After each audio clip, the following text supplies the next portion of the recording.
লালমনিরহাটের সদর উপজেলার বড়বাড়ি সোনালী ব্যাংক শাখায় সুড়ঙ্গ খুঁড়ে ডাকাতির চেষ্টা করা হয়েছে। তবে নৈশ প্রহরীরা টের পেয়ে গেলে ডাকাতরা পালিয়ে যায়।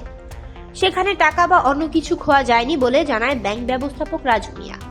সোমবার রাত 11টার দিকে এই ঘটনা ঘটে।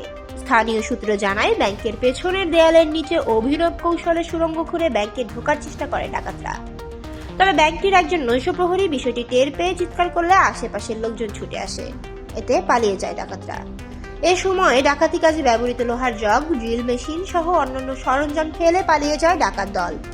এ ব্যাপারে লালমনিরহাট সদর থানায় অজ্ঞাত নামে সাধারণ ডায়েরি করেছে ব্যাংক কর্তৃপক্ষ। ব্যাংকের নিরাপত্তার জন্য পুলিশ মোতায়েন করা হয়েছে। সিআইডির বিশেষজ্ঞ দল ঘটনাস্থল পরিদর্শন করেছেন। এই ঘটনায় এলাকায় চাঞ্চল্যের সৃষ্টি হয়েছে।